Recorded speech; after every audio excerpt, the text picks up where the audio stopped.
Un cordial saludo a las personas que sintonizan este canal. Aquí les habla Ivo Hernández y venimos con nuestro canal Ivo Caracas.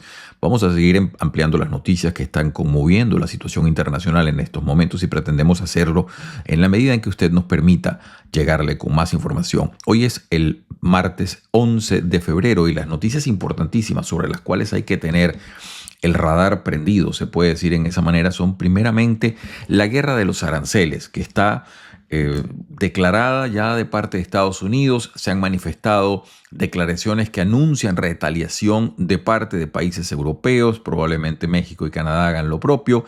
Entonces acá se pudiera generar una espiral compleja en cuanto a lo que serían las relaciones comerciales con todos esos países. Pero vamos a meterle un momentito la lupa, si usted permite, para ver qué es esto de los aranceles y qué se está moviendo aquí. Eso de ponerle impuesto a una mercancía que llega a un país no es nada nuevo. Esto existe desde prácticamente tiempos inmemoriales y se ha utilizado de diversas maneras, también para proteger las industrias internas. Eso lo ha utilizado muchos países, tienen esa tradición de proteger eso. De hecho, cuando usted le pregunta a un economista, probablemente lo primero que le venga es la que se conoce como teoría del mercantilismo, que es una fase dentro del crecimiento de la globalización o del comercio internacional en el cual ciertos países tenían un país regente con algunas colonias y pretendían entonces proceder a proteger tanto la industria local para que sus colonias pudiesen solamente comerciar con el país matriz, con el país regente. Hay muchísimas leyes al respecto, están las actas marítimas de Inglaterra,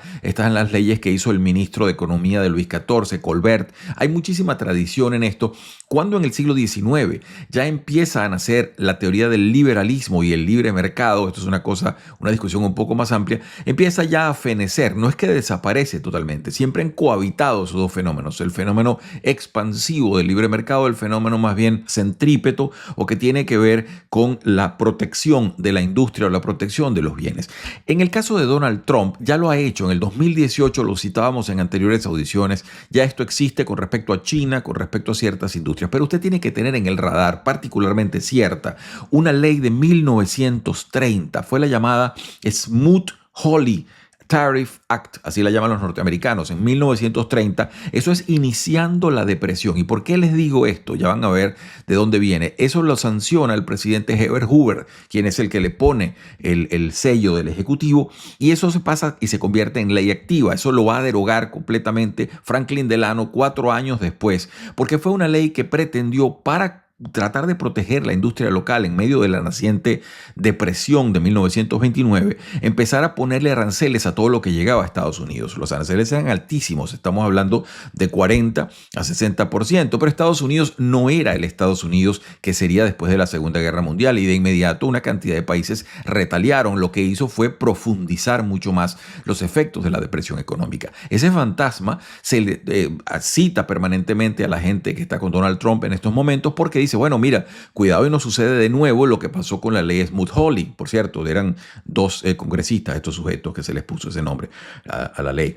Pero eso puede suceder si vemos un proceso de retaliación de parte de Europa, concertado con Canadá, concertado con México, con Brasil, con Corea del Sur. Pudiéramos entonces estar creando un caldo de cultivo que haga un efecto boomerang sobre la economía. Se pretende decir que de los efectos bondadosos que pueden tener esto de colocar aranceles así abruptamente mediante decreto, pudiera ser proteger la industria local, pudiera ser también en cierta forma inducir a que muchas de estas empresas, dado lo grande del mercado norteamericano, consideren venirse a los Estados Unidos a plantar sus industrias acá, para lo cual se le darían facilidades. Eso pudiera ser un pensamiento proyectivo, un pensamiento final de todo esto.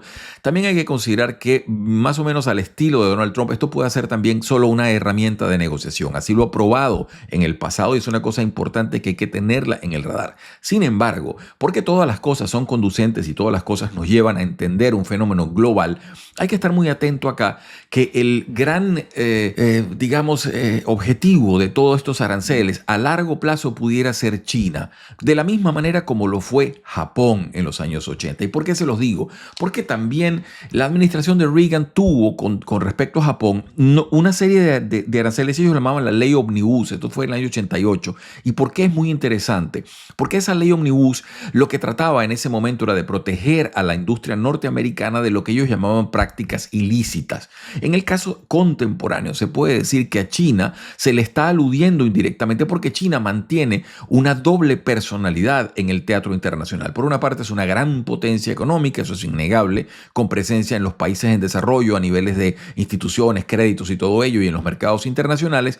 Y por otra parte, si usted se va a la Organización Mundial de Comercio, China figura como país en desarrollo, lo cual entonces le hace, en esa especie de doble juego, le hace objeto de una cantidad de beneficios que le tocan a los países en desarrollo. Beneficios tales como tener préstamos a más bajo interés, tener asesorías de la ONU, tener una cantidad de cosas que se le dan a los países que califican dentro de esa categoría, países que van en desarrollo, no países desarrollados. Cuando los países desarrollados se tabulan así, y esto generalmente tiene que ver con el ingreso per cápita, por cierto, cuando se tabula como un país como desarrollado, deja de tener esa cantidad de beneficios. China los ha tenido y entonces uno pudiera arguir y decir, bueno, quizás los aranceles a largo plazo tienen que ver con enfocarse con este tipo de temas, perdón, de prácticas que pudieran ser tomadas como ilícitas en términos comerciales. El tema está vivo y lo vamos a ver de diversas maneras. Por ahora está anunciado 25% de aranceles para las importaciones de acero y de aluminio de los Estados Unidos, que es un mercado determinante para muchísimos países. Esto no se va a quedar así,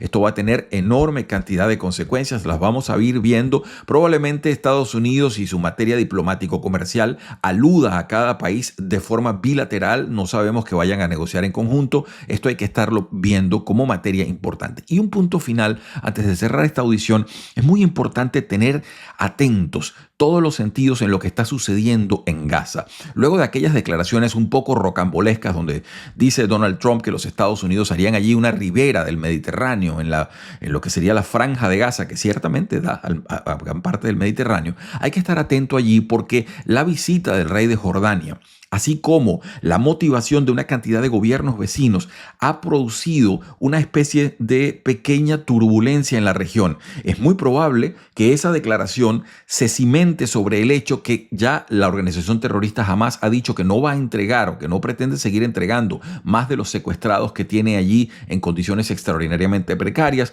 El gobierno de Israel, en la persona de Netanyahu, su presidente, pues está allí también de una manera tratando de capear ese temporal complicado. La situación de Gaza va a seguir, lo que no sabemos es bajo qué condiciones va a seguir y cuál va a ser el próximo paso de los Estados Unidos, que probará ser nuevamente determinante porque está acelerando, está siendo una especie de catalizador en los países vecinos para que se tomen decisiones en uno u otro sentido. No puede pasar indiferente lo que esté sucediendo en Gaza a países como Egipto, que tienen frontera directa, por cierto, un muro enorme que separa esas dos regiones. También está Jordania, también está lo que sea de esta nueva administración siria y por supuesto países un poco más allá, pudiéramos decir Irak, Irán y todos ellos. De manera que estamos viendo algo que pudiera variar mucho la situación del Medio Oriente. Eso lo vamos a dejar en el congelador para volver nuevamente a atacarlo como tema, a tratar de disectar las variables que lo componen en la medida que las noticias nos den más carne, más desarrollo de todo esto. Es Ivo Hernández quien les habla, un placer como siempre estar junto a ustedes. Si esto de alguna manera le motiva, por favor marque el canal, apóyenos con la campanita, denos un like y seguiremos tratando de discutir las noticias internacionales, no tanto en la cadencia en que van sucediendo, como sí en las aristas de su profundidad, en lo que sería esa doble mirada que hay que tener con los eventos en torno a lo que parecen y lo que probablemente sean medularmente. Que tengan todos un muy feliz día.